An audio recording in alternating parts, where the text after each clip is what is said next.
And I think to myself, what a wonderful world.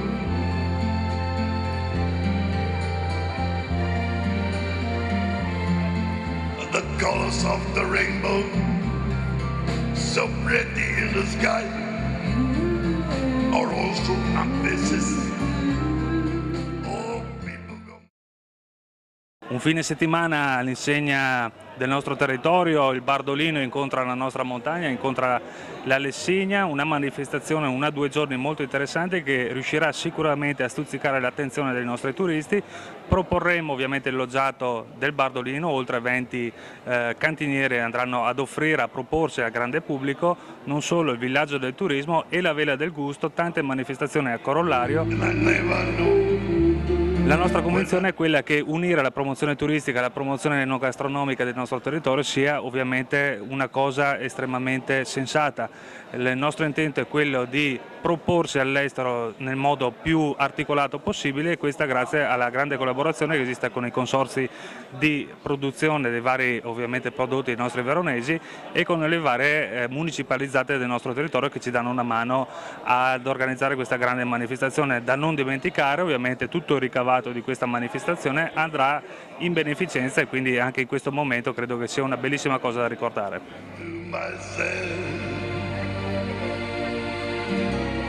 What a wonderful. Siamo qui in questa bellissima piazza dove c'è questa manifestazione dove il Bardolino incontra Verona gustosa, e quindi c'è un accoppiamento tra le eccellenze gastronomiche e l'eccellenza del vino Bardolino, il vino del Lago di Garda, insieme al Chiaretto e al Chiaretto spumante. Ci saranno più di 20 produttori rappresentati che sono sotto la loggia di Fra Giocondo, invece nella Vela ci sono il Monte Veronese che quest'anno compie 20 anni il consorzio, con altre specialità gastronomiche della provincia. Qui dove ci troviamo adesso ci saranno appunto degustazioni guidate, conferenze stampa, varie attività, e in più ci sono rappresentati praticamente gli enti della promozione turistica della provincia, quindi è una bellissima manifestazione. Tutti noi offriamo con piacere i nostri prodotti ai veronesi e ai turisti che vorranno venire in Piazza dei Signori.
Il Chiaretto è un vino fresco, poi è fresco di suo, che va bevuto fresco, freddo, e quindi è molto adatto, è profumato, è piacevole proprio, dissetante, quindi non è impegnativo perché non ha tannini, ma ha sapore floreale, e quindi non è impegnativo neanche come gradazione, quindi è proprio adatto per le temperature estive e per i piatti estivi.